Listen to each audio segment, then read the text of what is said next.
vamos dar início ao Chotengan da vida. Se depender da gente, hoje nós vamos falar de bagre. Pois é.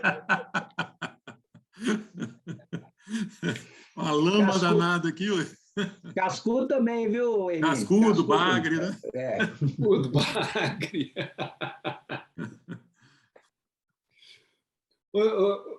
Gente, eu queria fazer um comentário com vocês antes da gente iniciar propriamente dito no tema dos Chotengan, porque,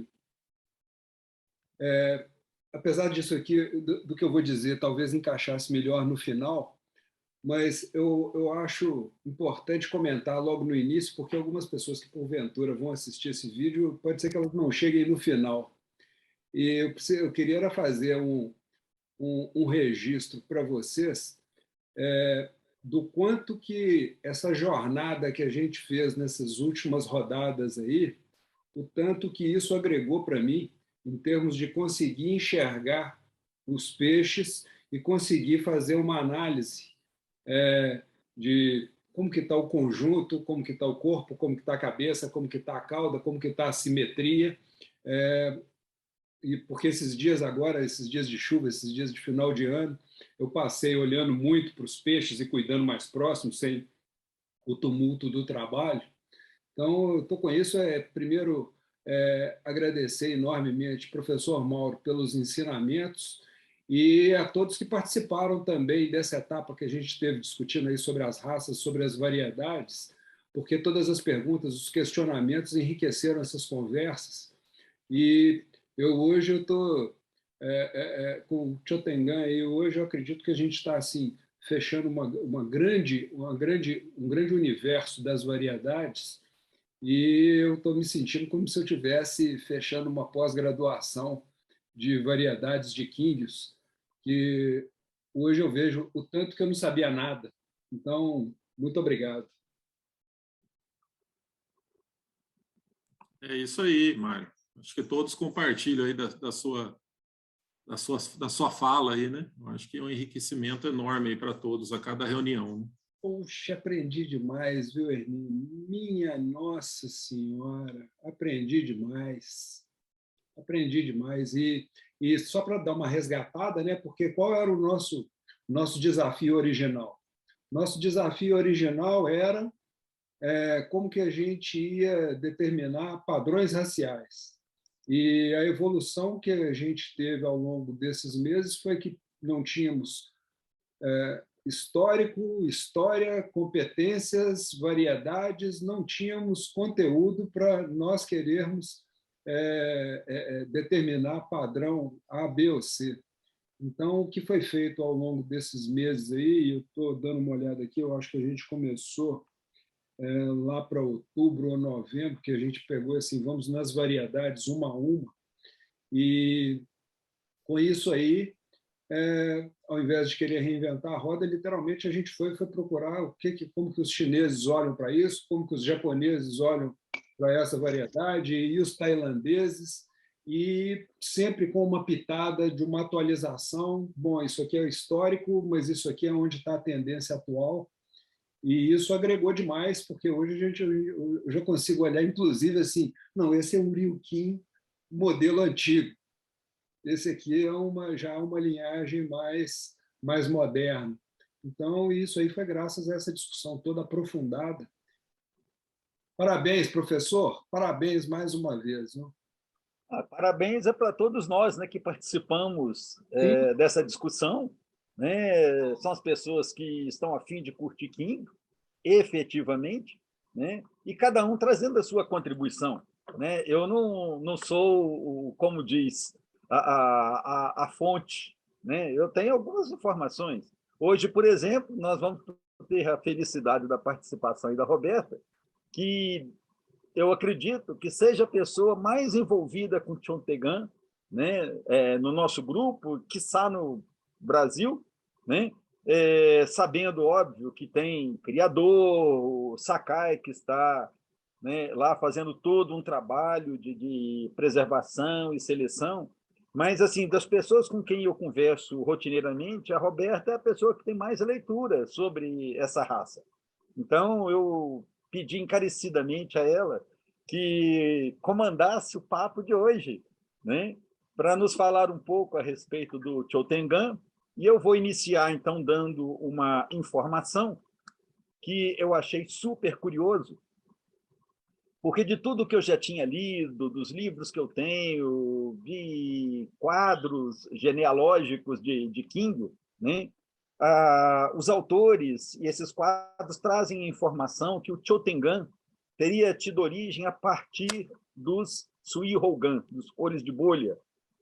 E, curiosamente, no livro mais recente que eu adquiri, de um autor chinês, não sei nem como pronunciar o nome do dito cujo, porque é meio complicado, ele traz a informação que o Chôtengã surgiu em 1870, os relatos que tem na China, e o Sui Hogan só em 1908. Olha que coisa curiosa. E isso nos chama atenção porque esses quadros, né, com essas indicações, suposições, aí fica meio contraditório. É algo para a gente reavaliar. E, curiosamente, se nós olharmos os olhos de bolha, eles têm os olhos meio virados para cima, no estilo do Chôtengã, né? Mas esse próprio autor informa, relata que essa virada do olho se deve ao crescimento da bolha que vai pressionando o olho para cima. Quer dizer, não é a virada de olho igual ocorre no Chôtengã. E, curiosamente, como eu não tenho vivência nenhuma com o Chôtengã para fazer os comentários, por isso eu pedi a Roberta, nos olhos de bolha, ao nascerem, né, são peixinhos, como qualquer um peixe normal, o olho normal, aí inicia a formação da bolha e a pressão, como fala o autor, né, empurrando o olho para cima. Enquanto que no Chôtengã, o processo é diferente, né? Porque ele tem primeiro o crescimento e depois a virada. Mas aí eu vou deixar para a Roberta, porque é ela que manja desse bordado. Eu acho que temos muito a aprender hoje com a Roberta. Bom, eu quero deixar meus agradecimentos aqui também por fazer parte, né, dessa história com vocês. Aprendo muito com cada um de vocês e isso para mim está sendo assim fantástico, está agregando muito na minha vida em relação ao conhecimento desses animais fantásticos, principalmente parte de genética, o professor manja muito, explica bastante para a gente, isso é muito legal, gosto muito. Minha pequena contribuição, eu faço com o maior carinho, tenho as minhas limitações, e aí a gente vai aprendendo junto, né?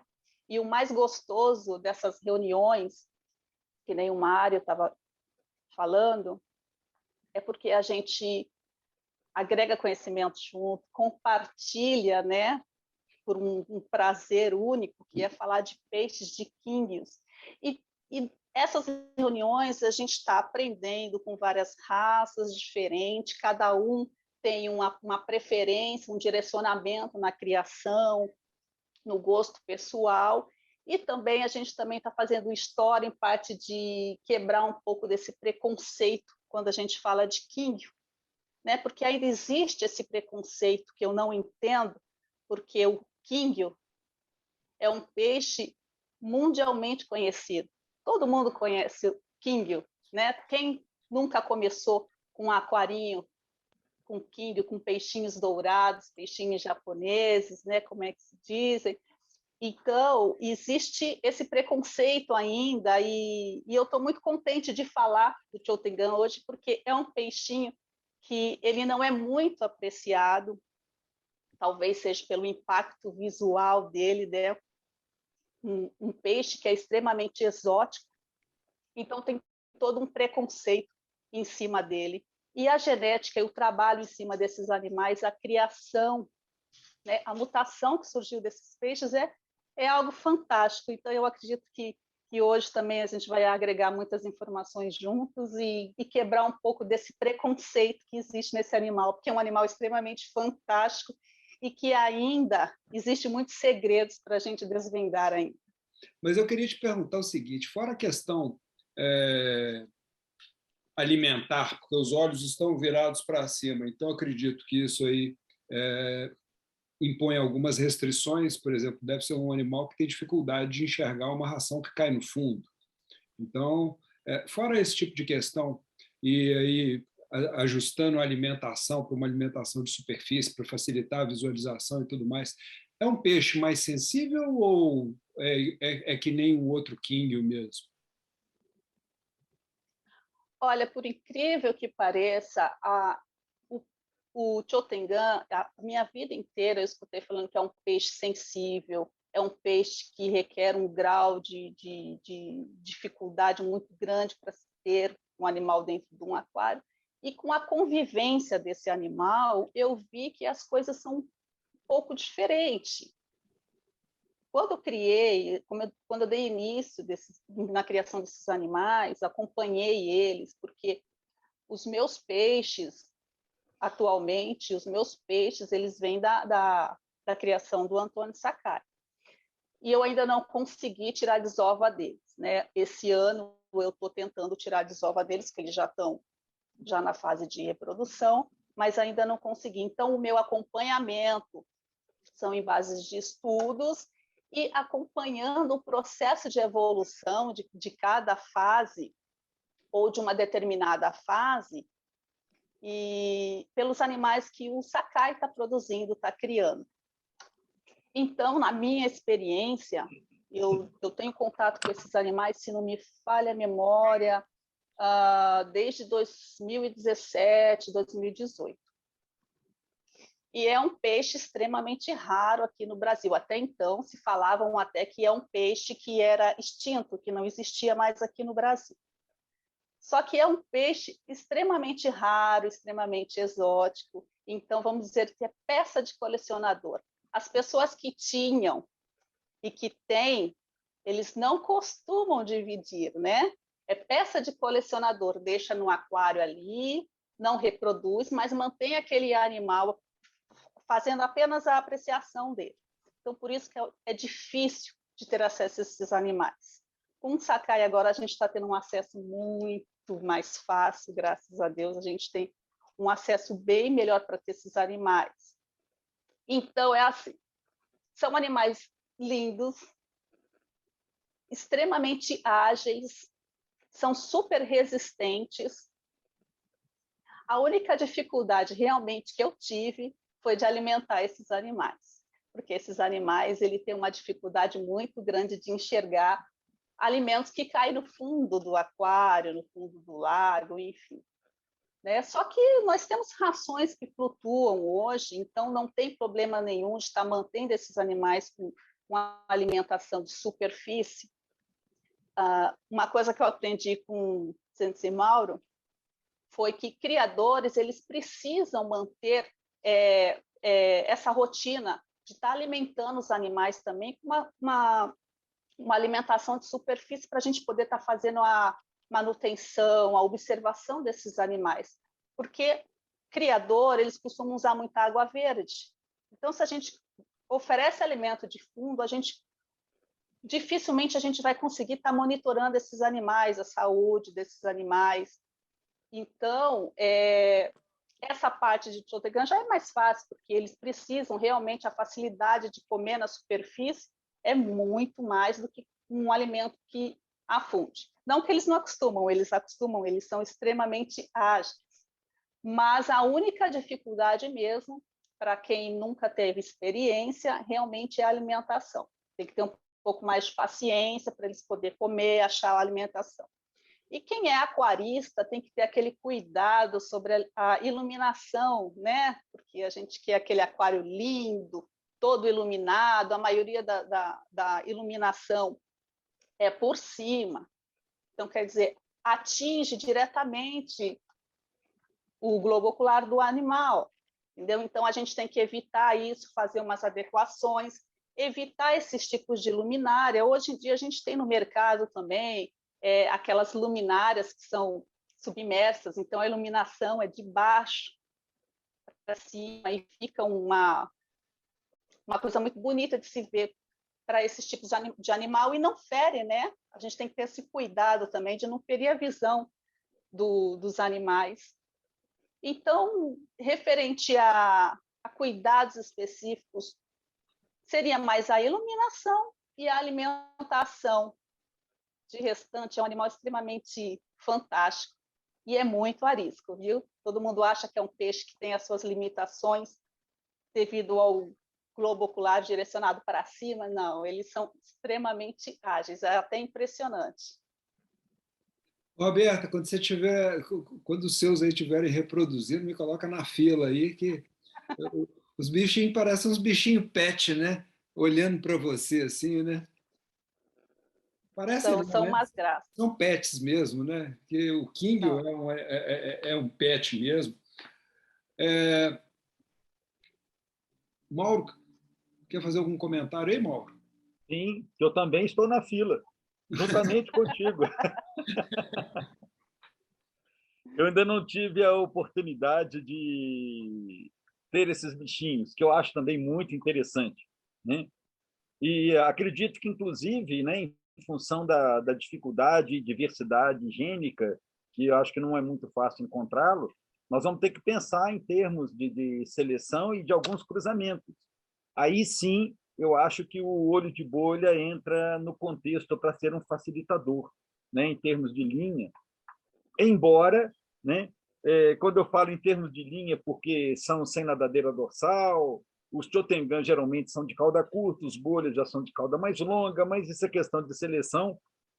Curiosamente, eu encontrei algumas imagens na net e também nesse livro do autor lá de Hong Kong, né, peixes com dorsal e olho virado para cima. Muito interessante, muito interessante. Ou seja, lá fora já fizeram, né, inúmeros cruzamentos, né? Então, igual nós temos olho de bolha com dorsal, né, que não é o padrão do olho de bolha, mas tem, já fizeram esses cruzamentos também. Me deparei com Ryukin com olho miracel. Olha que coisa interessante, cara. Então, lá fora, o pessoal, os asiáticos vão experimentando, fazendo as misturas todas. É super interessante. Que, inclusive, o Mário, a gente já deixa aí mais ou menos de antemão que nossa próxima reunião serão essas misturas, né?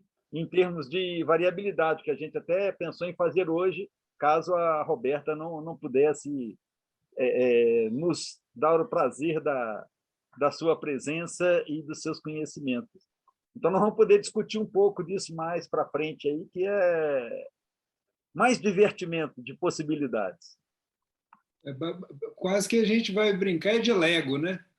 Como que eu pego o olho daqui, como é que pego aquele do corpo ali, e a cor, quais são as opções, e como que eu chego aqui com a cor, a cauda e tal, e como que a gente vai montando o peixe, né? Eu tenho uma curiosidade, você cria ou já teve experiência de tê-los junto com outros peixes do mesmo aquário, na mesma caixa ou no mesmo aquário? Como é que é isso? Ou você mantém eles sempre separados? Olha, eu mantenho as minhas joias, que eu falo que eu chamo eles de joias, porque eu gosto muito desse animal. Para mim, eles são lindos, né? Eu e o Sakai costumamos brincar, porque eu falo assim para ele: Sakai, olha que coisa mais linda esse peixe. Aí ele escreve assim para mim: lindo não, exótico, né? Então, as minhas joias, que já possuem os olhos totalmente voltados para cima, eu mantenho eles separados dos outros animais. E tem alguns que são os irmãos, que no andamento da reunião vocês vão entender o porquê. Mas esses irmãos, eu estou mantendo eles numa caixa com outros juvenis, uns alevinos, juvenis de fanteio, de ryukin, até mesmo de ranchu. Deixei tudo junto lá, entendeu? Porque os olhos ainda não fizeram aquela migração completa para cima. Vamos dizer que ele está estagnado ainda um pouco para frente. E então eu estou mantendo eles porque como eu não vou usar agora para reproduzir ele, né, na minha reprodução, eu estou mantendo eles todos juntos. E as minhas joias ficam separadas. Eu gostaria de falar uma coisa interessante que o professor falou sobre a linha dos Chotegan não ter vindo dos bolhas, né, dos Suirugans. E é interessante porque eu andei lendo também, tanto que os primeiros celestiais que surgiram, eles são ditos como os tradicionais, devido à coloração também, né? São os vermelhos, os saraçás e os brancos. Então, eles vieram, o padrão tradicional vieram de uma morfologia do peixe-ovo, que a gente conhece como eggfish, tem aquele contorno um pouco mais suaves. Algumas literaturas falam realmente que o que diferenciava os celestiais dos Demequins são os olhos voltados para cima, porque aqueles que não passavam da seleção, eles eram muito semelhantes aos Demequins de antigamente, os telescópios, devido ao olho, né? E aí tem essa infinita opções que o professor citou aí, né, ao longo do tempo, que foram sendo apresentados, que nem tem animais com a morfologia de ranchu, que são um pouco mais curvados, né, que o pedúnculo dele é voltado para baixo, como os ranchus tradicionais. Existem uns que apresentam até epitelioma também, e tem uns que a gente vê de vez em quando na internet, que são aqueles que têm os buquês nasais, né, que são os Hanabusa, né, professor? No popular, pompom. Pompom, exatamente. Então, na verdade, a linha dos celestiais, o alinhamento deles, foram surgindo de acordo da preferência, né? A gente sabe que tem esse leque de oportunidades. A gente, quando faz a criação de esse gene fantástico que os químios têm, né, que dá essa oportunidade de estar direcionando o nosso trabalho para uma ou duas, três linhas. Então, isso vai sendo apresentado ao longo do tempo, então cada um vai tirando as suas características e as formas que mais deseja. Eu tenho uma imagem que eu guardo até hoje, eu tenho muitos anos essa imagem, que é de um Chotegan, que ele tem a nadadeira dorsal e ele tem a cauda chou-chou, ele é quase tossa. E é um peixe fantástico, é lindo. E eu guardei essa imagem para mim já tem anos e está aqui guardadinha. Eu uso ela como protetora de tela do meu celular, porque realmente é um peixe muito bonito, muito bacana. Ô Mauro, você já deve ter pensado aí em que tipo de alimento vivo que é possível utilizar para os Chotengans, hein?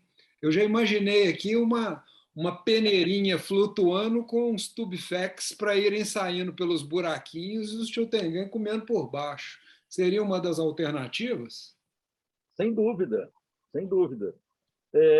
Existem no comércio, pelo menos tinha no passado mais remoto, uns comedores flutuantes, né, para você colocar e os peixes vão pegando ali. E outro elemento interessantíssimo, né, são as lamináceas, que elas estão na superfície, né? Aí você usar as lamináceas como um complemento também é muito interessante mesmo. Eu acho que a coisa é por aí mesmo. Pensar nessas possibilidades, né? Além, óbvio, da ração flutuante. Qual que é a dieta que você usa? E você usa alguma coisa além de ração, Roberta? Olha, por enquanto eu só estou alimentando com ração mesmo, por falta de tempo, eu estou trabalhando muito, e aí eu estou oferecendo apenas, às vezes eu dou alguns legumes, né? Mas aí no caso já afunda, mas a alimentação base deles é a ração flutuante. É curioso a gente aproveitar o ensejo disso que a Roberta já nos apresentou, e descaracterizar um mito, né? Observa, Roberto, vou fazer uma pergunta bem direta. Você encontrou alguma vez em algum Chotengan, alimentado com ração de superfície, problema de bexiga natatória? Nenhum problema, nenhum. Eu quero chamar a atenção que o problema de bexiga natatória não é ração que flutua.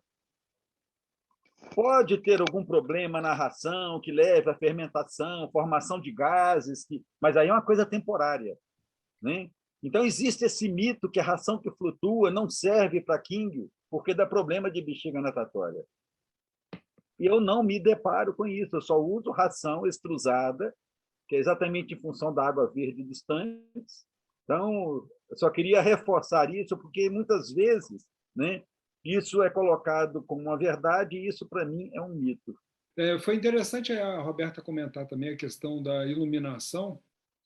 Há, sei lá, uns 2 anos atrás, Roberto, eu estava num bate-papo com o Mauro e com o Abdala, que é um criador de GUPS, e tem algumas coisas óbvias que às vezes passam despercebido por nós, né?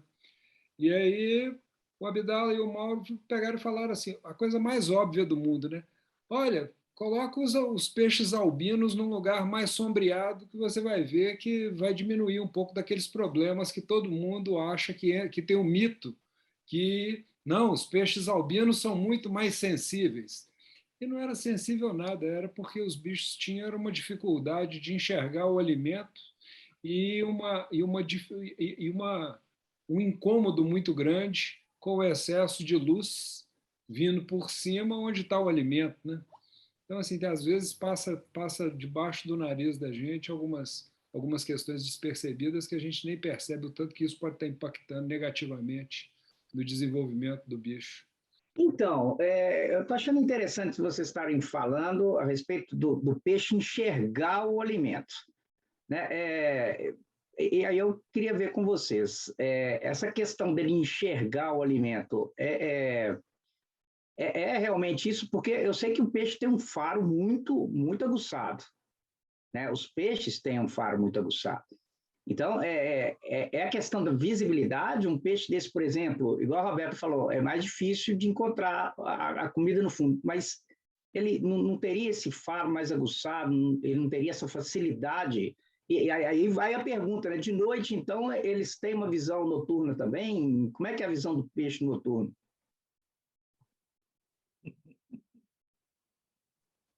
Pergunta interessante. Você quer fazer algum comentário, Roberta, nesse sentido, na sua experiência? Não, eu acredito que à noite a gente não alimenta os peixes, a gente tem que evitar alimentar os peixes na parte da noite. E assim, eles têm sim um faro muito aguçado, tanto que eles acabam se acostumando a procurar alimento. Se você joga o alimento em um determinado local do teu aquário ou do teu lago, eles vão sempre ali procurar alimento. Então, eles acabam se acostumando. No caso do Chotegan, eles demoram, mas eles acham. E quando eles acham, e você mantém essa rotina, eles vão começar a procurar alimento normalmente, sem problema algum, mesmo que eles não tenham essa dificuldade de enxergar por baixo.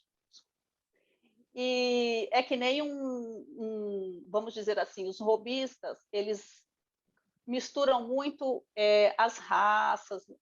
Existem algumas raças que elas são mais delicadas, como, por exemplo, os demequins. Os demequins a gente está sempre sugerindo para robista, para não usar enfeites no aquário, pedras, isso, aquilo, porque eles podem ferir o globo ocular, né? Deme, né? O olho projetado, né, para fora. Então, eles têm uma certa sensibilidade. E muitos aquaristas, eles, por algum descuido, eles acabam fazendo com que o peixe perca até mesmo o globo ocular, né? Eles perdem, então uns ficam cegos de um olho, até mesmo dos dois, né? Que existe casos de peixes totalmente cegos e eles procuram alimento. Você mantendo a rotina, mesmo eles não enxergando, eles vão com a rotina, eles vão procurar alimento. Morrer de fome eles não morrem, Só que aí você tem que ter todo um trabalho mais delicado, mais sensível, para que você possa estar oferecendo um estilo de vida melhor para ele, porque eles demoram mais para procurar alimentação, né? Então, eles não competem com peixes que enxergam melhor. Então, a gente tem que ter sempre esse cuidado de estar fazendo esse esquema de ambiente confortável e adequado para cada determinada raça, né? Diante do questionamento do Sérgio, eu vou colocar mais um item para a gente pensar a respeito. Além da questão olfatória e da questão visual, tem um outro aspecto que a gente normalmente não dá, às vezes, muita importância, que é a questão da percepção que o peixe tem das ondas na água pela linha lateral. Por exemplo, se você introduz um alimento vivo com bastante cuidado na água, o movimento desse alimento vivo, às vezes o peixe não está vendo e nem captou olfativamente, mas a onda que o alimento vivo provoca, o peixe detecta. Percebeu? Então, na realidade, o peixe tem 3 sistemas como ponto de partida para a busca dos alimentos, né? E essa parte da linha lateral do peixe não deve ser desprezada. É interessantíssimo isso, a movimentação que possa ocorrer na água. E, principalmente, uma outra coisa, eu vou me reportar a algo que eu vi, isso já tem alguns anos, e trazer aqui um personagem que é um criador de king, né, que é o Mário Porto. Já tem vários anos, eu conheci o Mário Porto num evento, num encontro científico em Belo Horizonte, e papeamos um pouco, eu falei do que eu fazia, né? Eu já tinha ouvido falar dele, mas não sabia o que ele criava, tal.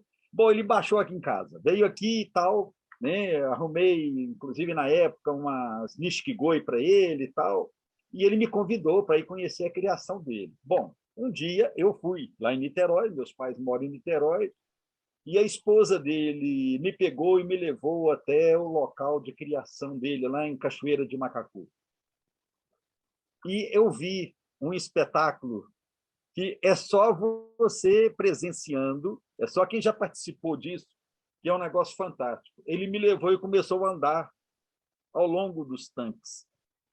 E a gente foi caminhando, de repente, a superfície da água do tanque começou a tremular. Ele parou e falou, observa. Começou a manchar a água e, de repente, começou aqueles volteios de peixe, parecendo andorinha, fazendo circulação, coloriu a água toda, era um tanque de carpas coloridas. Gente, que coisa maravilhosa! Por que eu estou contando essa história? Por causa dos nossos passos em cima do tanque.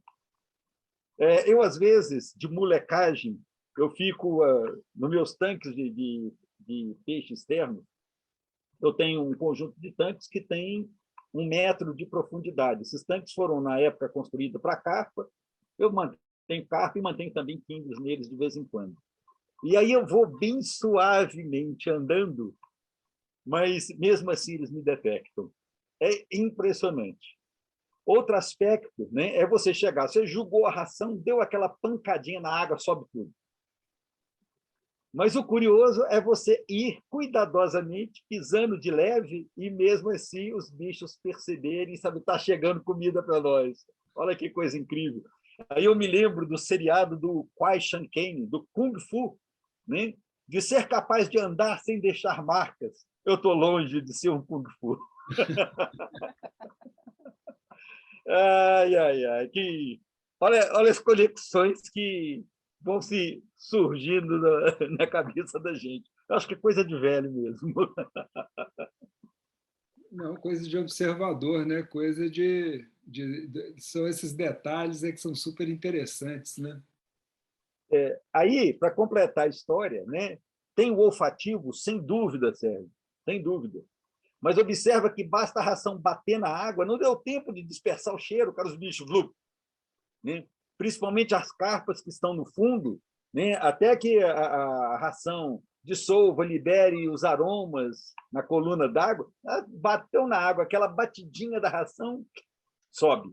Né? É impressionante. Então, os peixes têm recursos, né, para poder detectar, né, o alimento. E, além de tudo isso, tem mais um elemento, que é o condicionamento horário e local. A Roberta falou muito bem isso, de cumprir um ritual, né, de horário de alimentação e o local de colocar a ração. Quando você está no aquário, o espaço é mais limitado, o peixe, inclusive, está te vendo chegar, você chega, ele já vem tudo, estamos aqui esperando, né? Bota comida para nós. Né? Mas num tanque não tem esse visual, principalmente com água verde. Né? Mas tem o condicionamento do horário e do local. Né? E todos os outros elementos que se somam a isso. É muito interessante. Isso aí dá uma ótima pauta para uma próxima reunião também, realmente, porque além de ter os horários determinados, assim, que são melhores para estar alimentando o peixe, tem o quesito também do grau de digestão de cada alimentação, que é diferente também, e você também deve respeitar, né, esse período de digestão do animal, e isso também interfere em clima, em calor, em dias de chuva, em dias de frio. Então, quer dizer, é um outro mundo, um outro acesso que dá, sim, para uma reunião muito interessante falando sobre isso. É muito bacana mesmo, é uma cachaça. Boa sugestão de tema, Roberta. Acho que é por aí mesmo. Podemos programar uma chamando a atenção para esses aspectos todos. Bem lembrado. O Mauro acabou colocando, né? E é bem interessante, porque tem uma questão, portanto, né, em resumo, uma questão sensorial, né, que é, de fato, relativa, intrínseca, né, dos peixes, né, no caso aí dos quingos, né, eles têm uma percepção e, em função da capacidade deles de sentir o olfato, de ter a visão, etc., né? Mas tem essa questão, né, que é extremamente importante e que eu acho que esse condicionamento é fundamental. Acaba que em determinadas espécies isso eu acho que é essencial, na verdade, né? Aqui em casa, por exemplo, por uma condicionante aqui, eu tinha um pote de ração que ele era um pote onde as rações com fragmento, né, elas são maiorzinhas, então eu acabava que eu batia a ração na lateral da caixa, né? Achando que, na verdade, no início eu até evitei isso, achando que ia espantar os peixes. Mas aí, em poucos dias, como a ração ficava presa ali dentro, não conseguia sair, eu dava umas pancadinhas. Aí, o que acontecia? Às vezes eu passei a dar as pancadas, antes da ração cair, os peixes já estavam esperando. Ou seja, eles condicionaram que o barulho da pancadinha na borda não estava prejudicando eles, pelo contrário, era o código, né? Que fazia com que eles se aproximassem para receber a ração. Né? Uma coisa curiosíssima. Né? Aí eu lembrei daqueles treinamentos de cães, né? Que você tem aquele cliquezinho, né? Tem um equipamentozinho que você faz o clique e dá a ração e o bicho começa a fazer as coisas que você quer a partir do clique, né? E não a partir da comida daí a um tempo. Eu falei, daqui a uns tempos meu peixe não vai comer mais, porque só com o clique ele já se sente satisfeito. Só com a pancada na borda. Mas, enfim. Eu tive umas caixas que quando a água estava verde demais, eu condicionava os peixes a toque, toque, toque na beirada da caixa na hora que eu chegava para eles virem.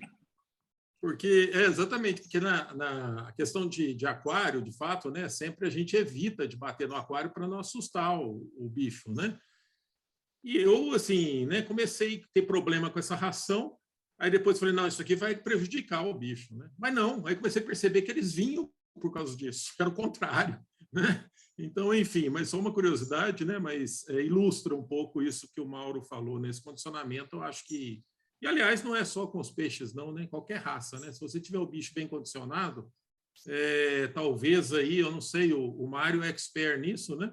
Mas talvez, eu não sei, o nível de trabalho que você tem com o animal reduz absurdamente, né? Você precisa de um veterinário, você precisa levar no animal de maior porte, né? etc. Se o bicho está condicionado, você faz isso com uma tranquilidade, sem estresse, né? O bicho tem uma qualidade de vida muito melhor, na verdade, né? Não é simples, né? Na verdade, né? Precisa de experiência para fazer isso. E profunda, né? Porque tem que conhecer muito a que você está trabalhando, na verdade, né? No caso de outros bichos, né? Mas é fundamental, eu acho, né? E os peixes, eu acho que tem uma habilidade, sobretudo os quingos. É impressionante a rapidez que eles respondem a isso, né? É um bicho realmente inteligente, assim, né? Nesse sentido, eu acho que eles têm a percepção muito aguçada para isso, sabe? E muito tempo também de domesticação, então uma facilidade maior do contato com o ser humano, né? Não é um animal tão arredio assim mais, né? Na verdade, compartilhar com vocês, até se o Denis estivesse presente, ele pode contar a história completa no grupo. Eu lembro de uma vez ele compartilhar uma história que teve um amigo dele que teve problema no aquário. E ele, inclusive, levou a perda de peixes de forma repetitiva e não identificava qual era o problema. E aí, depois de ele ir lá visitar, de estudar em tudo que estava acontecendo, ele encontrou uma relação com a vibração, que o dono do aquário tinha um som muito potente, e essa vibração que dava no aquário começou a estressar os peixes, de forma que ele chegou a ter perda de animais por conta disso, porque eles não escutam muito bem, até onde eu sei, mas eles sentem a vibração muito mais do que nós. Então, é uma história bem interessante que o Denis pode contar depois de novo, mas eu lembro disso. Nós chegamos numa parte legal, né? Não quero ficar filosofando aqui, não, mas eu acho muito interessante essa questão da interação com o King, né? Muito mais do que criador, né? Um pequeno criador, eu tenho essa interação com os meus aqui, né? Então, a Roberta, eu acho que ela tem essa sensibilidade, também todos nós aqui temos, a Roberta talvez um pouco mais aí pelo que eu vi ela falando, mas eu tenho isso, né? Igual o professor falou, o que eu faço aqui em casa? Sempre que eu vou colocar comida para eles, eu desligo tudo, desligo o aerador e o filtro, desligo tudo. E na hora que eu chego de manhã aqui para alimentá-los, 6 horas da manhã, não tem ninguém, né? Está tudo debaixo dos aguapés e tal, você não vê uma alma viva. Eu desligo, chego lá na pontinha do pé, mas eu desligo os filtros, desligo o aerador, de repente mancha, né? Aí vem todo mundo na superfície e isso é rotineiramente, todos os dias eu faço isso e eles vêm na superfície. Quando eu observo que eles estão meio tristes, estão muito na superfície, eu vou medir o pH da água, às vezes o pH já não está legal, tem que aumentar um pouco mais a aeração, alguma coisa assim.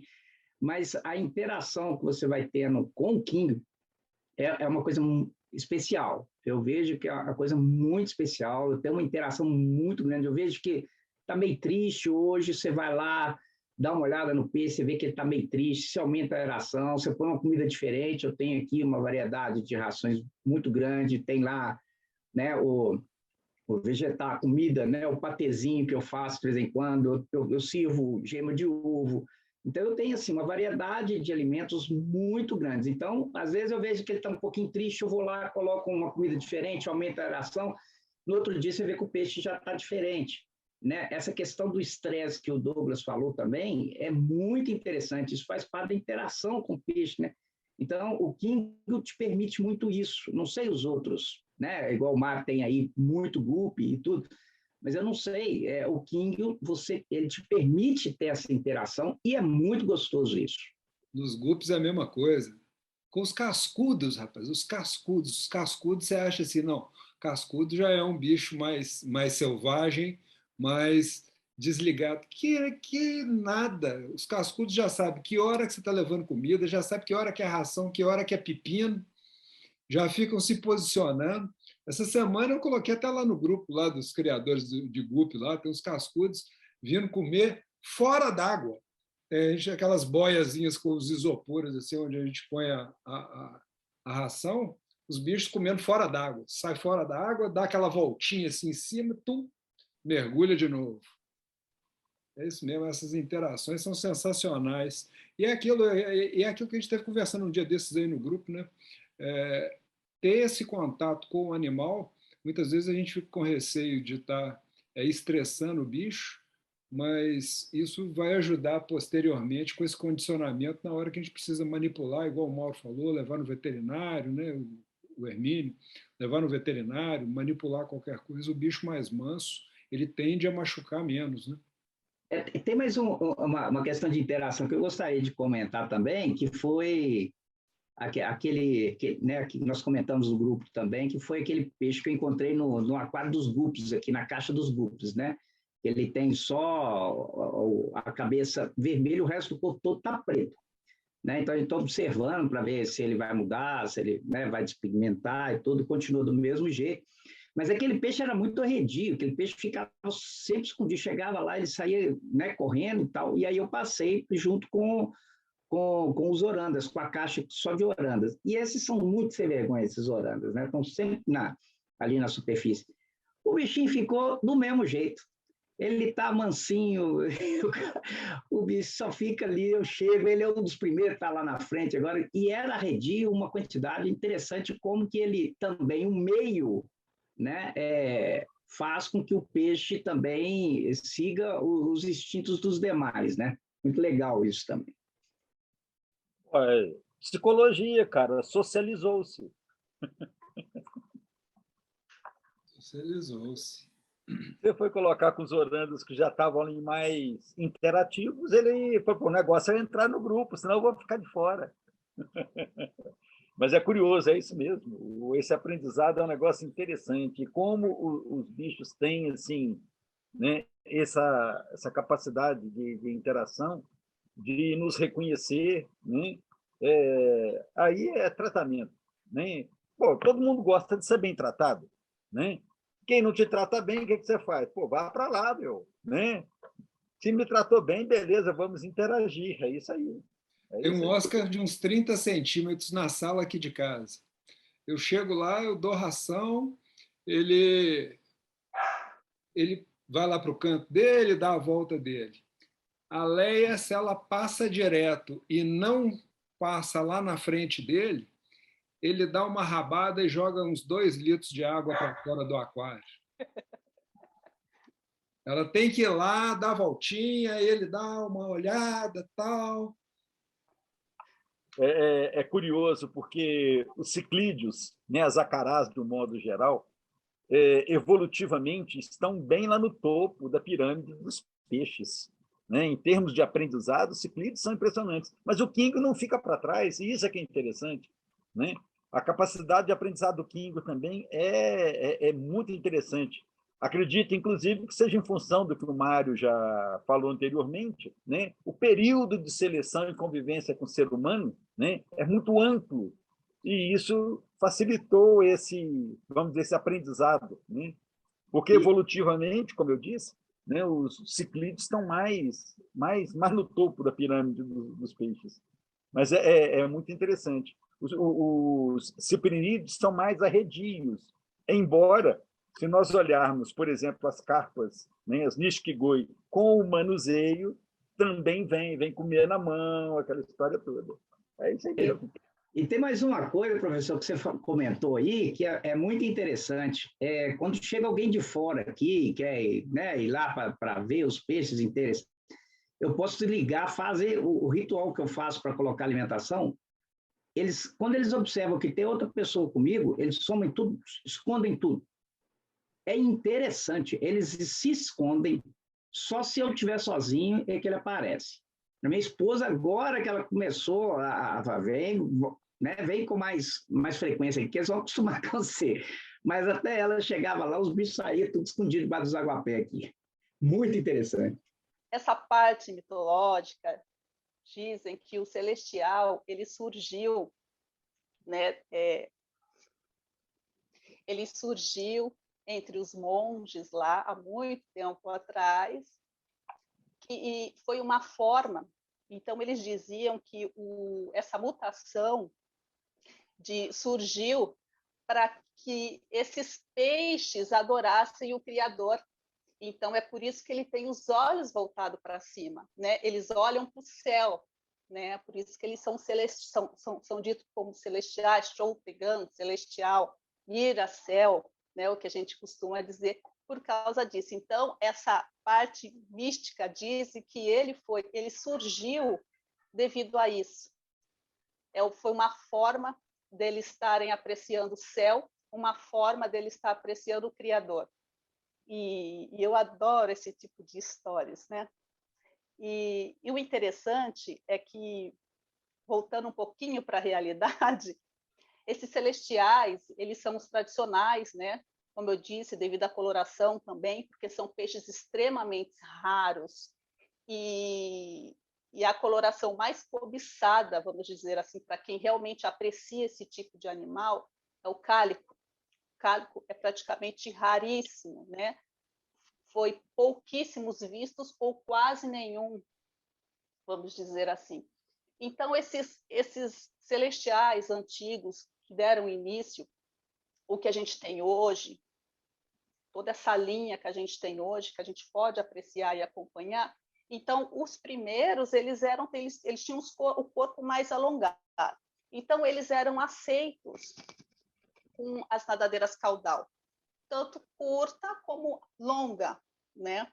Eles são vistos como um peixe-ovo, né? Porque é uma linha suave, é como se fosse vamos dizer assim, que eles têm a linha, o padrão morfológico de um lionhead, né? É um contorno mais suave em relação à curvatura e o direcionamento do pedúnculo. E em literaturas, se não me falha a memória, é do Matsui, né? Ele se refere ao Choutegan, então lá ele explica que esses tradicionais eles são aceitos, né? Como eu disse, são os comprimentos de cauda, né? E engraçado é que cada um teve o seu direcionamento cultural. Vamos dizer assim, que no sul da China, eles eram apreciados um corpo mais longo, a cauda um pouco mais longa, né? E no norte da China, eles eram apreciados e foram criados com uma nadadeira caudal um pouco mais curta. Isso na China. Aí acho que por volta de início de 1900, né, foi quando esses peixes foram exportados para o Japão. E o interessante é que esses peixes que foram exportados para o Japão, onde eles deram essa continuidade, foram os peixes que eles mantevem lá, como se fosse um banco genético, até a Segunda Guerra Mundial. E depois, a partir disso, eles foram exportando também. Só que essa exportação para o Japão, vamos dizer assim, que parece que foi uma forma meridional que foi para lá, né? Então, por isso que eu digo, depende da criação, do gosto, então eles foram tomando formas e direcionamentos diferentes. Eu gostaria que o professor voltasse um pouquinho àquela história sobre a genética do individual, do independente, a genética independente do globo ocular, para que a gente possa estar entendendo um pouquinho referente a esses vídeos que o Mário vai passar. Na realidade, o que eu falei, que a questão ocular, né, você tem algumas características a serem consideradas. Uma é o olho normal e o olho projetado, né? O demê, o olho saindo para fora, né? Que, nesse caso específico, né, geneticamente falando, é determinado por um par de gene recessivo. Quando você cruza um demequim com um peixe de olho normal, a progênie sai 100% de olho normal. Quando você cruza em F1, né, elementos entre si, você vai ter, geralmente, 25% dos descendentes demê, né, o olho saindo, 75% normal, sendo que 25% não tem gene de demê, os 50% tem, são portadores de olho demê, mas com o gene do olho normal. Esse é o padrão característico do olho, né, estufado, vamos dizer assim. Esse é um aspecto do olho. O outro aspecto é a morfologia do olho. Quem já teve oportunidade de buscar um pouco mais de informação a respeito da morfologia do olho dos Démé, a gente vai encontrar um padrão de forma ocular bem variável, né? Você tem aquele olho totalmente globoso, você tem um olho no formato de cone, tem o olho, até seria interessante, Roberta, se tiver como aí, você mostrar aquele padrão de olho dos Yanagi que você me mostrou um tempo atrás, que o olho parece um botão, aqueles botões antigos, né? Muito interessante, mas muito interessante. Então, isso é uma outra característica que é a forma do olho e que, muito provavelmente, isso deva ser uma herança poligênica em função dessa variabilidade. E ainda tem o aspecto genético de expressar ou não a característica, que, às vezes, embora o organismo tenha o gene, por algum motivo, ele não é expressado, né? Então, eu já presenciei peixes de cruzamento de Démé que não projetaram o olho,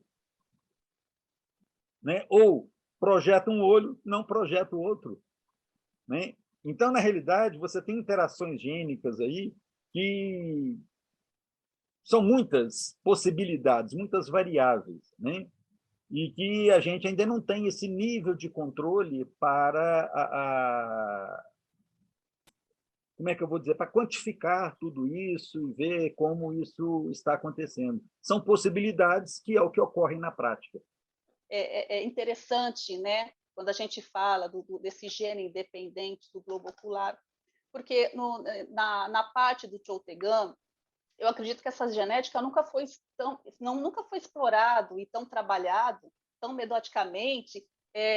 Eu acredito que seja por não atrair a atenção de alguns criadores ou alguns entusiastas, né, referente ao visual impactante, exótico, né, que eles nos propõem. Só que ele é um animal que ele requer um pouquinho mais de paciência. Por quê? Porque o traço que define a característica do Chou-Te-Gan, que é o globo ocular, né, ele passa por algumas metamorfoses também, entendeu? E às vezes, da mesma forma que o professor estava explicando dos Demequins, no Chou-Te-Gan existe duas formas de globo ocular que elas são aceitas também, né?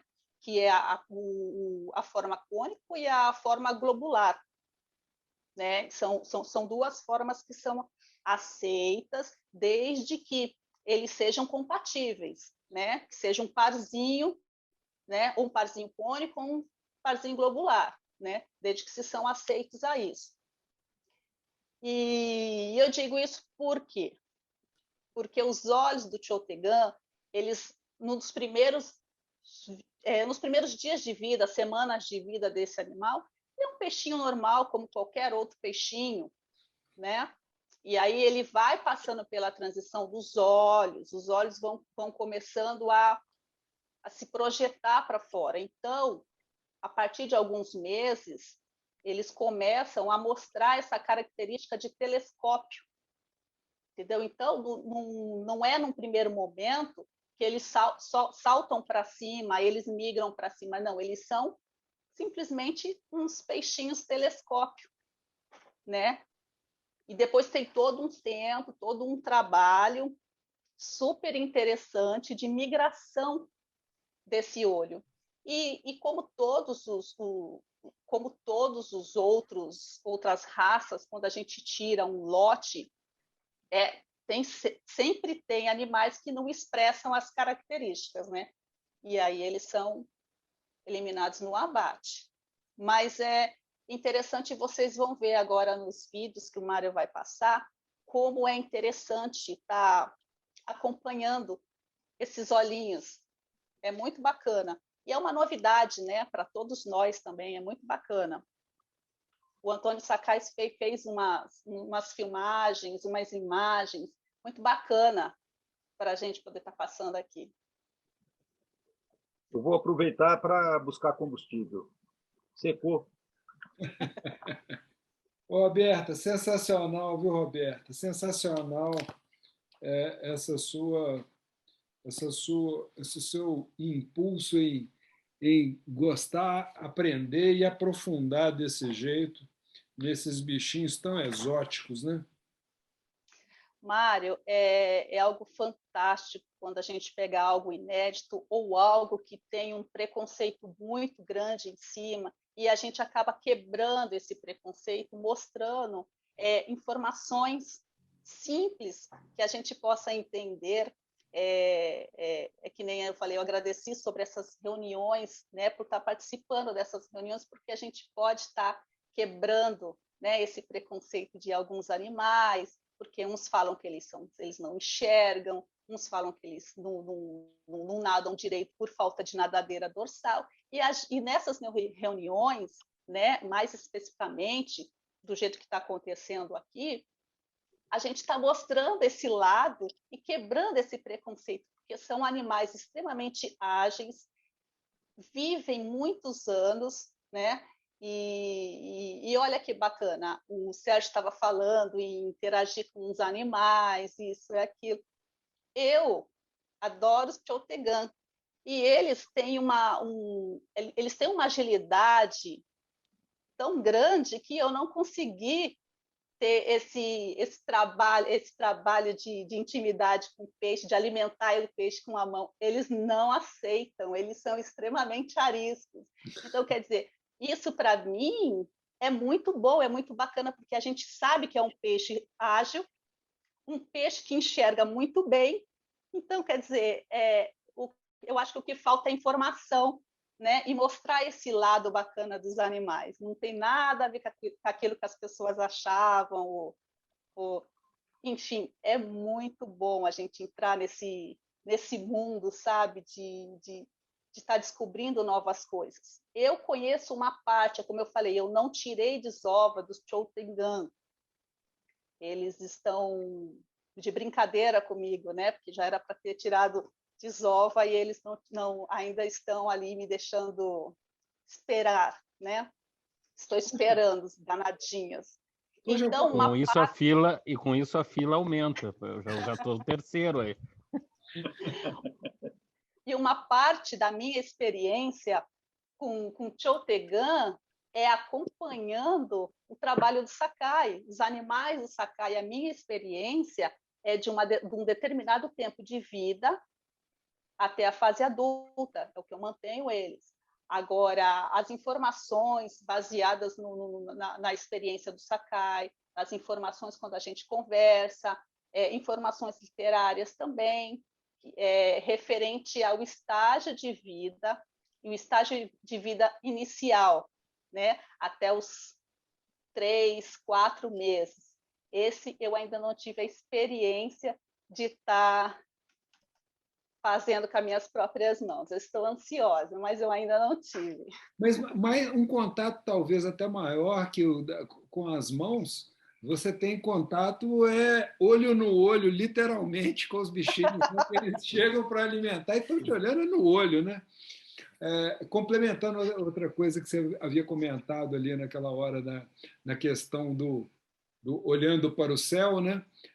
Uma coisa que eu li também lá no manual dos chineses lá foi que essa analogia de olhar para o céu foi relacionada também com a admiração pelo imperador, uma vez que o imperador é um filho de Deus, o peixe que olha para Deus está olhando para o imperador. Tá vendo? O Mário também está sendo fisgado por essa parte mitológica dos animais. Ó. Aqui acho que nós podemos ir parando em um por um, porque todo você vai ter história para contar aí, né? Eu falei para o Sakai que essa foto, eu fiquei apaixonada por essa imagem, porque é uma mistura, né, de sensações aí, pelo menos para mim. É um peixe pequenininho, ele está em torno de 3, 4 meses aí. Então, como eu falei, eu nunca tinha visto um peixe tão miudinho assim, então eu fiquei completamente apaixonada. É um peixe, como eu digo, tem que ser muito bem trabalhado ainda. Interessante, quando eu sempre citei aqui do peixe-ovo, dos primórdios, por causa dessa curvatura aí. É uma curvatura bem suave, ela não tem um rebaixamento do pedúnculo. Claro que esse animal, o Sakai tá criando ele em torno de 1 ano e meio, 2 anos, ele já fez um trabalho fantástico, e como ele mesmo disse, se não me falha a memória, no Instagram dele, do sítio Goldfish, que para esse ano ele vai ter algumas surpresas boas, umas surpresas bacanas. E esse peixe, para mim, sempre foi uma surpresa bacana, né? Nós temos que trabalhar muito ainda, principalmente em relação a corpo, porque o corpo ele ainda não está num padrão perfeito. Pelo menos não para mim, porque eu gosto de uma curvatura um pouquinho mais acentuada que nem do ranchu, né? Eu gosto muito desse animal, mas o que sempre me incomodou nele, apesar de achar ele perfeito, o que sempre me incomodou foi essa curvatura um pouco mais suave, né? Como a de um Lionhead, porque eu sou apaixonada por ranchu, então a gente ainda vai chegar lá ainda, né? Fazendo essa curvatura um pouquinho mais acentuada. Mas é um bichinho muito interessante, ele tem em torno de 3 a 4 meses. Eu estou fazendo uma analogia aqui pelo tamanho da falange do meu dedo, eu acho que isso aí deve ser um peixinho aí de uns 2 centímetros. Em termos cronológicos da migração dos olhos, mais ou menos isso aí é a idade, com 3, 4 meses começa a projetar e que vai começando a virar, é isso mesmo em termos de idade? Exatamente. Em termos de idade, ele começa a saltar os olhinhos em torno de 3 a 4 meses. Ele solta, ele projeta como se fossem uns olhinhos de telescópio, né? Porque antes disso ele é um peixe normal. Depois ele projeta os olhos como se fosse uma projeção de telescópio. Entendeu? Porque aí a próxima fase vai ser a migração para frente, porque o que diferencia esse animal de um telescópio, vamos dizer assim, em relação ao globo ocular, é que o telescópio ele projeta os olhos e é um globo normal, ocular, normal. E o do Chou-Teng-Gan, eles são direcionados primeiramente para frente. Então, eles saltam e depois eles migram, começam a direcionar para frente. Entendeu? Antes disso, é um estágio, vamos dizer que é um segundo estágio. Eles viram para frente. Eu acho que tem mais imagens que aparecem melhor. Primeiro para o lado, depois para frente, depois é que para cima. Roberta, com relação à curvatura, porque que a gente acompanha durante a curvatura ela é um pouco mais do centro do corpo para trás. Aqui a gente observa que a curvatura dele está bem no começo. Característica essa aqui mesmo ou precisa ser desenvolvida essa curvatura? Em relação ao corpo, ainda tem que ser muito trabalhado mesmo. Né? Ele é um peixe, como eu falei, o ranchu ele tem uma linha mais acentuada, né? O Chou-Teng-Gan, ele é dessa forma. O Chou-Teng-Gan tradicional, ele tem essa linha um pouco mais suave. Se você pegar umas literaturas um pouco mais antigas, você vai ver que é dessa maneira, né? A curvatura suave e a cauda, só que a cauda é um pouquinho mais longa, né? E então assim tem que ser um peixe, tem que ser muito, muito bem trabalhado ainda. Falta muito trabalho, principalmente em relação à cor. Esse vídeo, eu acho que ele é o vídeo dos peixinhos que estão entre 5 e 6 meses. Observe que os olhos dele já migraram para frente. Você entendeu? E tem um outro vídeo aí, um vídeo que eles estão entre 3 e 4 meses, que dá para ver um pouquinho a diferença, né? Os olhos de telescópio, ele em visão superior, você vê que eles são de telescópio. Né? E quando ele tem de 5 a 6 meses, ele já começa a migrar os olhos para frente. Mas praticamente a gente está criando um olhinho, né? Aí, ó, uma duplinha de Olha lá, olhos. que gracinha. Essa imagem ele é muito interessante, é muito bacana. Esse peixe tem de 5 a 6 meses, Sakai nos falou. E observe que um dos olhos apenas está virado para frente. Começou a transição, a migração dele, o outro ainda não. Por isso que é muito interessante essa parte. Porque os olhos, eles não migram, não são todos os animais. A migração desses olhos, às vezes, são independentes. E isso é mais interessante. Tem animais que migram o globo ocular juntos, tem animais, em determinada fase de vida, que eles migram e acabam ficando o olho virado para frente. Isso não quer dizer que eles não vão voltar à migração deles. Às vezes demora 2 meses, às vezes um olho migra para cima e o outro fica estagnado. Depois de 2 meses, ele começa a voltar a migrar. Então, quer dizer, é muito interessante, né? É algo que tem que ser muito explorado ainda, porque a gente tem poucas informações referente a essa curiosidade. E esse aí é um peixinho que deu início apenas em um dos olhos, pelo menos por enquanto. Isso aí, Roberta, muito interessante essa colocação, porque para a gente que tem costume de fazer as seleções, se você for um pouco ansioso aqui, você e não conhece um peixe desse aqui, muito provavelmente vai, não, esse aqui não vai ficar legal, né? E descarta um peixe desse aqui. É muito interessante esse comentário seu, principalmente nessa raça, né? É muito interessante, Sérgio. É uma das raças mais desafiadoras, vamos dizer assim, e que requer muita paciência e persistência do criador. Olha que animal fantástico. Esse animal, vamos dizer assim, vamos pegar qualquer uma outra raça, um Demequim ou um Oranda, qualquer outra raça.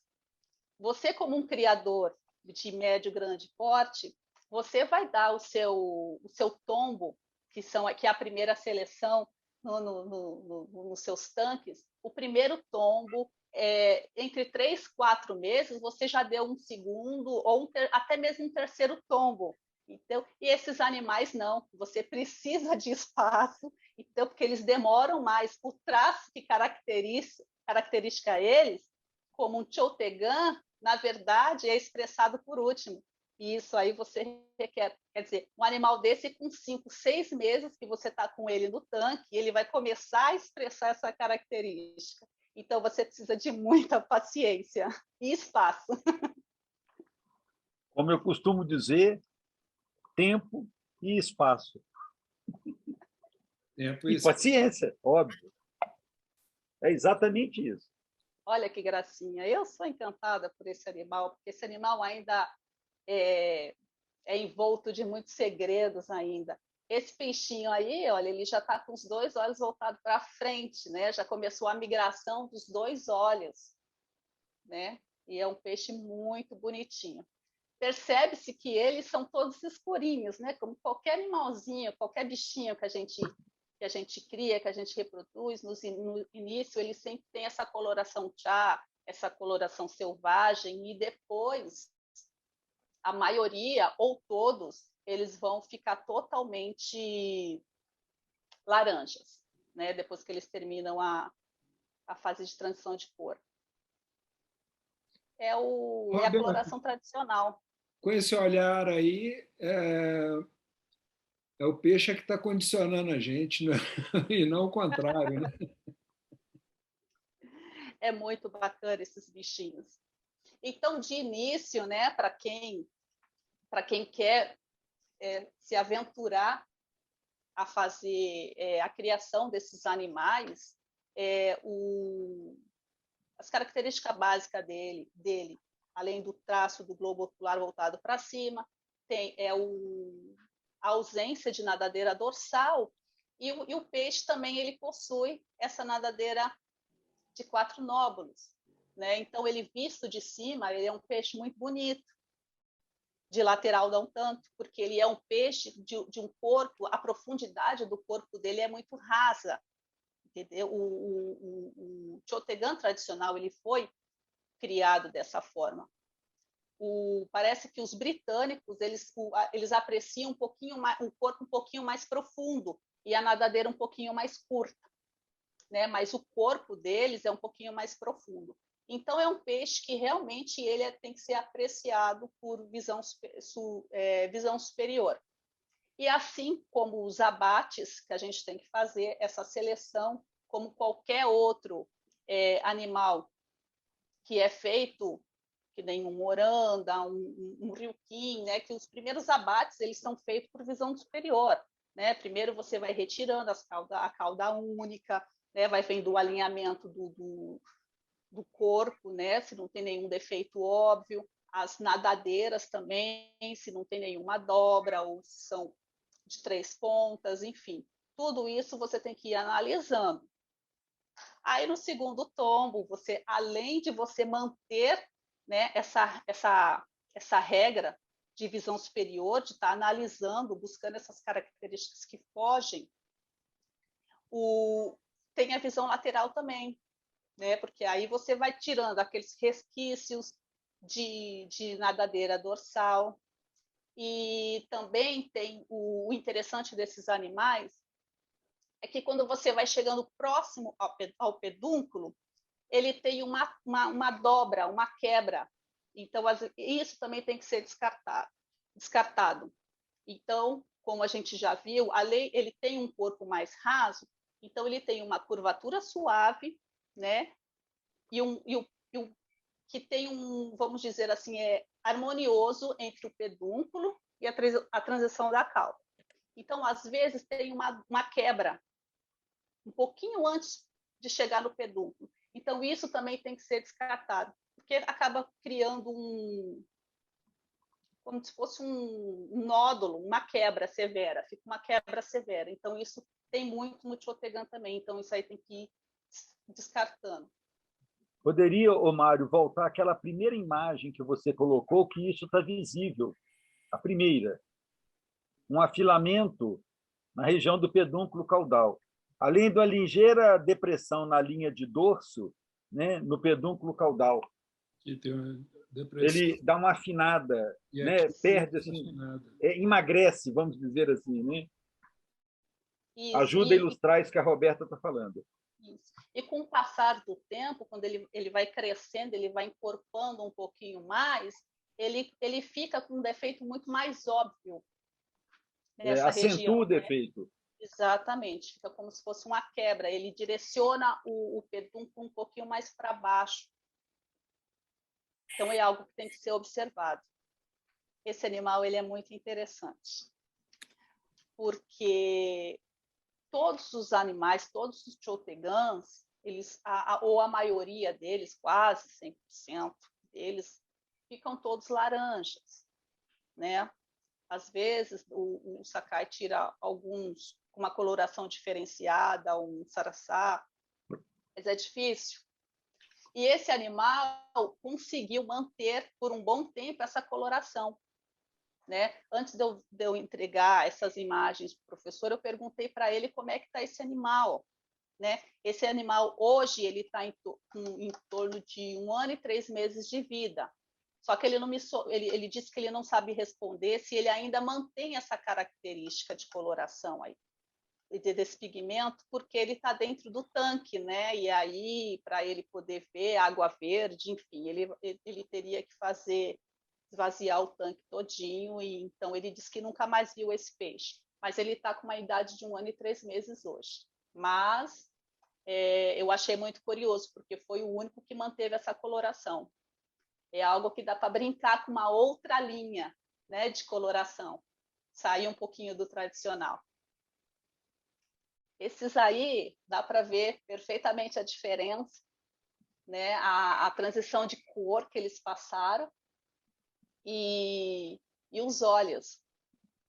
Né? O interessante dos olhos é que, como a gente falou, né, são aceitas os olhos cônicos ou o globular, e aí dá para ver desse mais novo, né, que os olhos eles não são tão redondinhos assim, eles são mais cônicos. Uhum. Até eles passarem pela transição, tudo pode acontecer. Mas é muito bacana de acompanhar, muito mesmo. É um animal que realmente se transformou totalmente. É o que o Mário falou, né? Um negócio muito interessante. A interatividade com esse peixe deve ser uma coisa absurda, porque ele está olhando para você, cara. Putz, que coisa louca isso aqui. Isso é hipnotismo, né? Não, eu fico imaginando, eu ainda não tive a oportunidade de ver, mas eu fico imaginando o Sakai de manhã cedo, indo lá alimentar os animais dele e se deparar com esse monte de olhinho saltado para cima pedindo comida para ele num tanque de água verde. Deve ser fantástico. Esse é aquele mesmo lá da foto que você fez o comentário, né, de 1 ano e pouco, né? Sim. Já pedi para o Sakai guardar ele para mim. Quando eu for ir lá ver ele, eu vou pegar esse peixe. Espero que ele ainda esteja com essa coloração, que o professor vai me ajudar a fazer uma nova linha de pigmento com esse, partindo desse bichinho aí. Desafio aceito, professor? Mas é claro. Esse é o famoso jogar o sapo na água. Só. Em relação ao corpo, a cauda, apesar de que, como eu digo, esse corpo ainda tem que ser muito bem trabalhado, né? A gente pode ver que no final desse peixe ele ainda está com o pedúnculo um pouquinho muito mais afinado, né? Teria que estar com um pouquinho mais encorpado. Mas é algo que tem que ser trabalhado ao longo de gerações. Mas é interessante estar sempre observando esse equilíbrio que dá desses animais, porque ele tem que ter essa elegância do nado também. Então, animais que eles mostram, expressam rapidamente os olhos, por exemplo, né, exageradamente, muito cedo, ou a cauda cresce muito mais rápido do que o corpo também. Então, quer dizer, ele vai gerar um desequilíbrio, né? O peixe vai ficar, vamos dizer assim, nanico, né? Ele não vai crescer. Então, o corpo dele não vai crescer o suficiente, mas aí ele vai ter essa desproporção entre corpo, globo ocular e as nadadeiras. Então, até isso a gente tem que estar trabalhando e construindo para fazer um animal com uma perfeição de nado, de elegância, né? E para ter longos anos de vida aí com a gente. Esses aí são 2 animais que ele tem em torno de 1 ano e meio comigo, mais ou menos, aproximadamente 1 ano e meio. Então, os olhos dele já estão voltados para cima. Olha que bacana, que interessante. Principalmente um deles expressa ainda mais essa característica. Olha como eles são extremamente ágeis. São ariscos. Aí, mas esse vídeo aqui eu não sei porque não apareceu para mim a opção aqui de eu tirar o som. Por isso é que está o som de fundo aí da bomba. Aí, eu converti chamando aí, ó. Roberta, me solta. Mas por isso que eles são mais ágeis, estão sempre te olhando.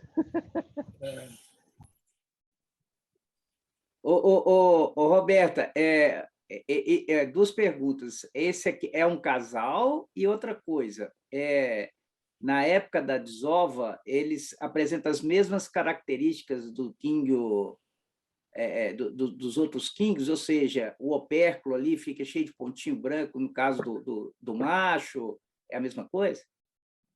Olha, esse aí são 2 fêmeas. E como eu falei, eles já têm idade para reproduzir, mas eles estão me fazendo esperar. Então, eu não vi expressar essa característica de pontos brancos na placa opercular e nem na nadadeira peitoral ainda. mas da mesma forma que os outros animais também, até mesmo o ranchu, né? O ranchu, as pessoas falam que eles não expressam essa característica, eles expressam sim. É que às vezes o excesso de epitelioma faz com que a visibilidade seja menor, né? Mas eles expressam essa característica sim, quando eles estão... Vou dar mais uma passadinha aqui para a gente ver mais um pouquinho em detalhes. Então, esse animal ele tem 1 ano e meio comigo. Esses dois, ele já tem os olhos já direcionados para cima. Só que o interessante dessa raça é que, como eu já disse, né, tem olhos que continuam a sua migração e tem outros que param no meio do caminho. Então, é um animal, olha só como a gente tem que ter paciência com um animal desse. Eles podem fazer essa transição com até 2 anos de vida. Quer dizer, o olho para, fica estagnado lá, e depois de meses ou de semana, eles voltam a migrar novamente. Então, requer muita paciência. Então, às vezes, por isso que a gente vê animaizinhos aí com o olho virado para cima, o outro para frente, mas até 2 anos tudo pode acontecer. Eu queria fazer um comentário, Roberto, sem querer perder a amiga, que a gente brinca, fala que a gente perde um amigo, mas não perde a piada, mas não desovaram, porque são 2 fêmeas. Tem que colocar um macho junto com elas. Viu que eu falei que era provocação, hein? Eles estão brincando comigo, professor, porque eu já coloquei ele com macho, depois eu coloquei para fazer uma experiência, uma linha diferente aí, eu coloquei ele com uma raça distinta aí, também, não, olha, nada, hein? Tudo de greve. Mas observa o seguinte, que talvez seja uma coisa curiosa. Me ocorreu aqui agora. Você chegou a conversar com o Sakai a partir de que idade essa raça reproduz? Por que eu estou dizendo isso? Você já falou, fez os comentários, a questão do olho, às vezes levar uns meses a mais, outros mais, e não sei o quê. De repente, pode ser uma característica da raça, uma maturidade mais tardia.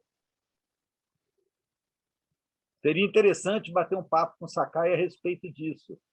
Como eles têm temporalidade diferente para a expressão, pode ser que isso também esteja associado à reprodução. Ok? Para você não ficar na frustração aí excessiva.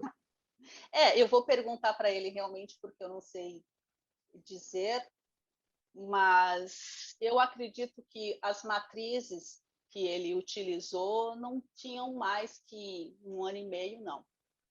Eu acredito pelo tamanho, mas é uma pergunta muito interessante e eu vou perguntar para ele, sim. Diminuir minha frustração. E uma outra coisa também que pode estar influenciando aí momentaneamente, porque a gente tem tido estações do ano flutuando muito em termos de temperatura, a hora que era para estar frio está calor, e a hora que está calor está frio também, e aí isso também pode estar influenciando em termos de maturidade. Né? Sem dúvida. Esse aí está mais cônico e está iniciando o processo de migração, né? Na verdade, esse vídeo são imagens dos animais que eu tenho hoje, atualmente. Né? Foi quando eu peguei eles. Pode ver que os olhos ainda estavam em transição. Dá para ver que realmente os olhos são cônicos, olha lá. Uhum. E totalmente virado para frente. Então, quer dizer, foi uma evolução muito grande. Do dia que eu peguei ele até hoje, eles passaram por uma transformação maravilhosa de ser acompanhado. Pode ver que até a coloração, ó, ele já está perdendo a coloração. Ó. A coloração inicial, né? A perda da melanina. Isso. A vantagem é que quem perde ganha, quem ganha perde, né? Assim, ele perde uma, mas ganha outra. Verdade.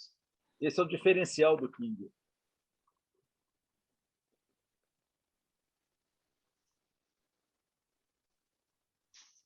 Realmente, viu? Muito bacana ver o formato e o processo todo da migração.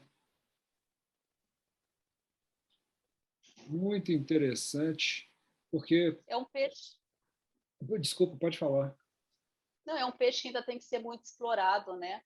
É um peixe realmente que de muita curiosidade para a gente ainda saber descobrir por que dessa migração independente de cada globo ocular, né? Por que que um demora, para em relação à semana, depois volta a migrar, outros demoram meses. Enfim, é um peixe que tem muitos segredos envoltos ainda. Esse vídeo é das gracinhas que tem em torno de 3 a 4 meses, que os olhos são os olhos de telescópio, que a gente estava falando antes, porque as retinas dele ficam lateralmente, tá vendo? Como se fosse um telescópio normal. Depois que eles fazem a migração para frente. Então é muito interessante. São bem ariscos, né, Roberto? Até os filhotinhos são ariscos pra caramba. São muito ariscos.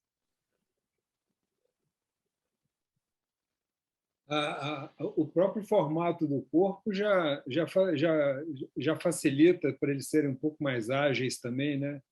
Um peixe de uma aerodinâmica, de uma aquadinâmica mais acelerada também, né? Olha como é que ele sai igual a bala, quer ver?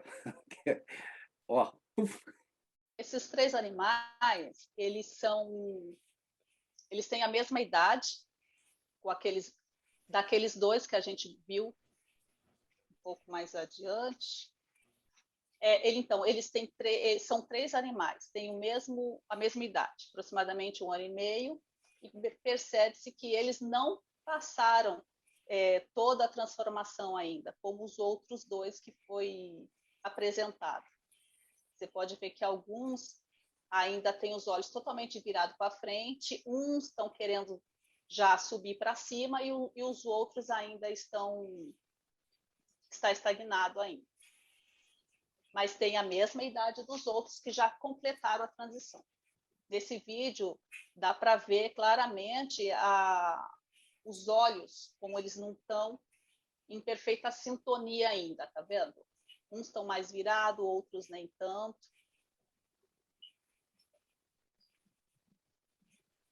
Uns ainda são bem cônicos. Então é interessante mostrar isso também. Com certeza. Bom, com esse aí a gente fecha os vídeos e as imagens que a gente tem aqui, que a gente tinha aqui.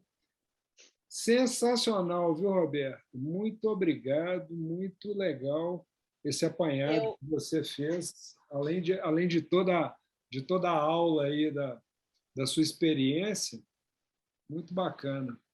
É interessante observar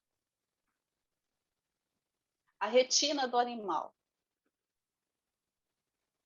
porque é algo muito importante também na hora que você vai fazer uma seleção desses bichinhos, né? É algo que tem que estar atento, porque o que deixa esse animal, o que caracteriza esse animal único também, é o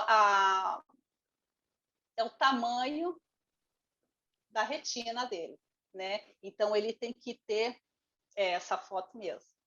Eu adoro essa foto. Então as pupilas, você pode ver que as pupilas deles eles devem ser razoavelmente grandes. E nessa imagem dá para ver perfeitamente. E por que tem que ser grande? Porque isso traz, além de trazer essa expressão única, né, da raça, e mostra que esse animal tem uma boa visão, né? Então, quer dizer, quando você vai fazer uma seleção, você tem que observar isso. Porque se ele tiver umas pupilas um pouquinho menor, isso quer dizer que eles vão ter problema, né? Eles podem apresentar atrofia retiniana ao longo do tempo. Então, vocês tem que estar analisando isso também na hora da seleção desse animal. O animal ele tem que ter essas pupilas grandes, né? E isso é uma forma de deixar o peixe com um padrão de vida melhor, um peixe saudável. Ele não compete tanto por alimento, né? Porque eles não são tão lentos assim, eles enxergam bem, além dos outros requisitos que o professor falou sobre sensorial, mas é interessante observar isso. Pupilas razoavelmente grandes. É uma característica única desses animais também, e faz uma diferença muito grande na qualidade de vida deles. Uma pergunta que está me vindo à mente aqui. Os peixes aí, eles têm nome individualizado ou não? Não. A gente olha essa foto, não dá para criar esses peixes, porque dá vontade de pegar eles e abraçar assim. Eles ainda não têm nome, mas é muito bacana, porque você, às vezes, vai dar uma comidinha para eles, você acaba se pegando, falando com eles, porque eles estão ali olhando para você, assim, diretamente, sabe? Então, dá para interagir com eles, assim, não muito perto, né? Eles não gostam muito de manuseio, mas interagem muito com o olhar. Muito legal, muito legal. Parabéns, parabéns pelo trabalho. Parabéns extensivo ao Sakai também. Muito obrigado pelas imagens, Sakai, por essa contribuição. Parabéns pelo trabalho. O Sakai, ele faz um trabalho fantástico. Eu, conversando com o professor, uns dias atrás, eu falei que o Sakai é surreal, ele é mágico. Ele pega o animal na mão, ele transforma, ele tem um olhar, um dom. Eu estava comentando com um professor que, uma vez, quando ele me deu um lote, ele virou para mim e falou assim: Roberta, esse aqui vai virar os olhos. Esse aqui, não, esse não, e esse aqui talvez vire. Então, quer dizer, é um animal novo, vamos dizer assim, né? Recente. Só que ele já tem, sabe, esse tato de observar o peixe, já saber falar das características. Às vezes eu fico olhando, pensando, a gente analisa. Ele não, ele já tem aquele feeling, sabe, de olhar e falar isso serve, isso não serve. Então, o trabalho dele é memorável, é incrível. O que ele fez por esse animal, né, que hoje a gente consegue achar com um pouco mais de facilidade, porque ele ainda está trabalhando, né? Ele ainda está trabalhando, porque o Sakai ele é muito rígido, né? Então, o peixe, para ele, tem que estar... Ele procura a perfeição, né? E como ele mesmo diz, peixe perfeito não existe, né? Então, eu tiro o chapéu pelo trabalho que ele faz, não só com esse, mas com outras variedades, outras linhas, outras raças. E, professor, eu vou ver se eu acho a foto do olho que o professor falou, do Yanagi Demekin, que realmente vale a pena mostrar, porque é um trabalho totalmente diferenciado mesmo. É muito bacana. Sem dúvida, é uma morfologia que não é comum. Acho que a maioria das pessoas aí nunca devem ter visto algo assim. Gente, alguma pergunta aí antes da gente encerrar? Algum comentário? Foi bom por demais. Agradecer a Roberta pela participação, disponibilidade de nos contribuir e brindar com todo esse conhecimento e experiência. Ótimo. Excelente, Roberto. Aqui é barba, cabelo, bigode, né? Aqui é conhecimento aliado a toda a lenda do King, né? O negócio é muito profundo aqui. Eu fico muito impressionado com a questão dos Kings, porque a gente fica lidando com animais assim literalmente de seleção milenar é muito diferente, né? É muito diferente porque tem um acúmulo de seleção direcionada por decisões humanas e de preferências humanas que fazem o bicho único, né? Então, Não tem assim, qual que é a característica da espécie, não é da espécie, né? É da raça e da linha e na mão de quem que passou ao longo dos tempos, né? Roberta, muito obrigado pela exposição, muito obrigado pelo material, muito obrigado pela explanação toda, foi super rica. Meus amigos, eu que tenho que agradecer muito, muito mesmo pelo espaço, pelo convite, agradecer o Sensei Mauro, que é incrivelmente incrível, né? E agradeço por essa oportunidade realmente de mostrar um pouquinho do trabalho dos criadores, mostrar um pouquinho desse animal, né? Que ele tem muitos segredos envoltos.